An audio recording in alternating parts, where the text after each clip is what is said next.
Anthony, welcome to the show. How can I help you today? All right, all right. Thanks for having me. Well, complain about a coworker. I work at a very well-known retail store.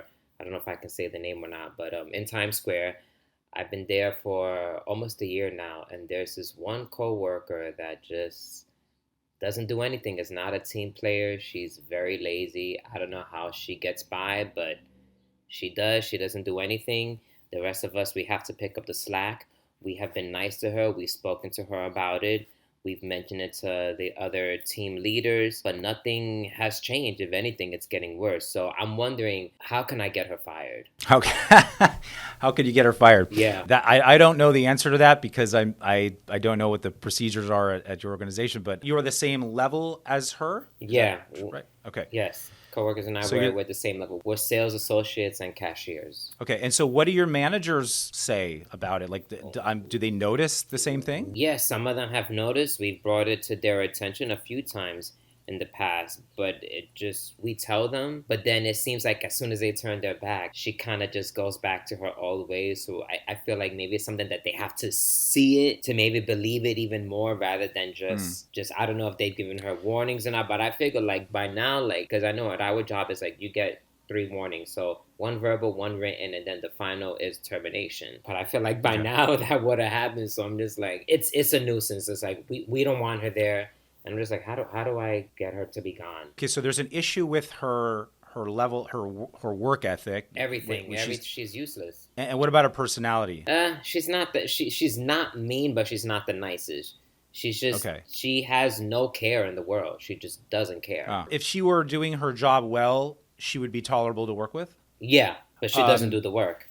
And so you or your coworkers have talked with her about it? Yeah, we've spoken to her about it. It's like, hey, very nice, like, help us out or some suggestions and trying to be like, hey, we're a team, if you help, if you're doing what we're doing, we can, get out on time or we can get out at the time needed or it'll be less work for us to do for the rest of the day, but it's useless. Okay, so you've tried talking to her. You've tried going to your manager, but they don't see what's going on, or have they tried talking to her too? They said that they would. We brought it to their attention, but she's still here. How many of you are there that notices this issue? All of us. Everyone that works on the floor, because there's 4 floors. It's a big store, so we all each person they have like their own specific floor, and then within that floor section, she is on the floor where I am.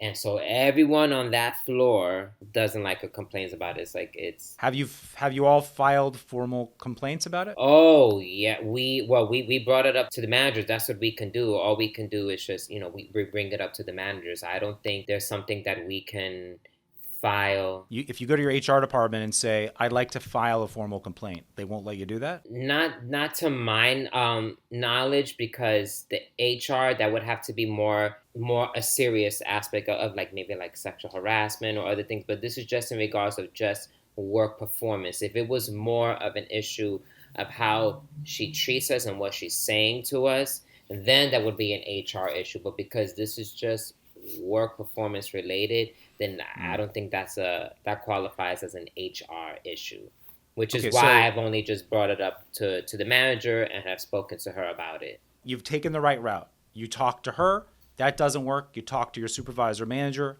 that doesn't work. At this point, it may take a collective action, which means you and your coworkers together as a collective either go in person to your manager and or write a letter, complaint, together, all of you sign it and file it with HR. If you go to HR and you give them a letter, they have to take it. They can't just deny it. So they have to take it. I would say document as much as possible. Here are the times and dates where this happened or didn't happen. Here's what the effects of her behavior were. So she didn't do this on this day at this time.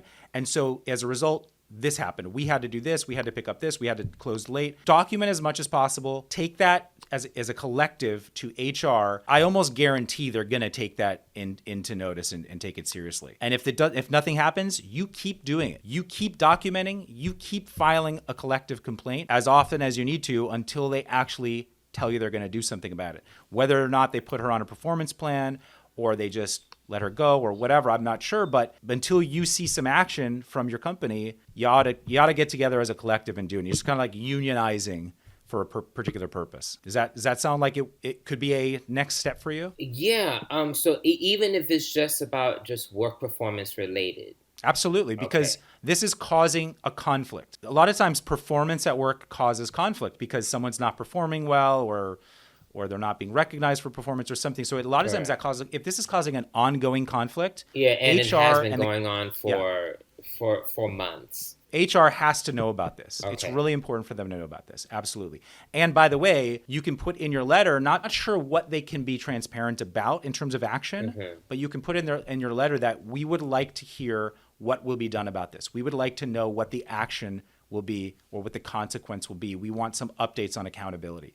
Just put it in there just so it's documented. And again, document as much as possible. That's a great idea because, like I said, we brought it up to the managers and they say that they would speak to her, but like nothing has been resolved. There's been nothing has changed. So then we question, well, have they spoken to her or not? Or maybe they have spoken to her and maybe she says, okay, yeah, I'll change. But then I don't think that does anything because as soon as the managers turn around, it's like she's back to her old habits. Yeah. Well, this is a major problem a lot of times with someone's behavior not being up to par and you complain and then HR or management isn't sure what they can reveal. I mean, there's some legality in terms of how transparent they can be about what they've done. Like if they put her on a performance improvement plan, if they've put her into some sort of coaching program or whatever the action steps they've taken, sometimes they can't reveal that stuff, and so that can be a problem. But again, I would just document as much as possible, get everyone together, sign a complaint, sign a letter, do it collectively, bring it to HR. Again, just keep hammering it until you get a solution because this is causing conflict in the organization. And then sometimes one to person know what the next step, will be. What are they going to do on their end? Yeah, that's great. Because at the end of the day, we're all wondering, it's like, well, how does she get hired? How does she get hired? How does she stay hired? How does she get exactly? How does she get hired? How has she stay hired? So I'm like, we have no idea, but we're now coming to the assumption that maybe one of the managers is her friend. Maybe somebody that she knows brought her on and it's not really doing anything. We don't know. This is one of the major problems with this kind of conflict not being solved. It may be just a performance issue. It may not be personality. But the problem is when these kinds of things don't get solved, then you notice these assumptions start popping up. Oh, is she favored by the manager? Or why is there no accountability? Like all these kinds of like little assumptions because you don't know. There's lots of gaps here. You're going to fill in the gaps with whatever you fill them in with. And these assumptions create long-term conflicts. And it can lead to some people being so frustrated that they end up leaving. You might lose good people as a result of this lack of accountability or lack of transparency about how to handle problematic behavior. So I think it's really important. I sure am not going to be quitting because of her. Like, no, you're not messing up my time and money. Absolutely not. No. One of your coworkers could. Who knows? But we have, speaking to other coworkers, that doesn't seem to be what's on their mind. Is like, oh, I'm going to quit. It's just like, no, I do my job well. I like working here. When she's not there, for some, like they really need the job. It's like, I'm not leaving because of her. So they're just going to work there and be frustrated. So hopefully this was helpful. I hope it really was. Yeah, I'm gonna, because I go to work later today, and I'm gonna start talking to them about it. Yeah, start gathering. Again, I mean, I would not recommend this until you've done all the steps you've done, which is talking to her, talking to the manager, multiple people talking to them. Yeah, we've done all we could. Like we don't know what the next thing is, and we didn't know. Like the whole HR thing only came up once.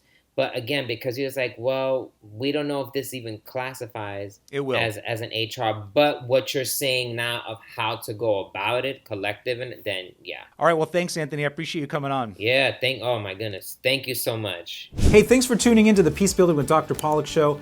Don't forget to subscribe to my channel for more workplace conflict advice. Share on social media if you think your friends and colleagues would benefit from this episode. And if you have a workplace conflict and want to be a caller on our show, for free coaching and advice, please email podcast@pollackpeacebuilding.com. Thanks.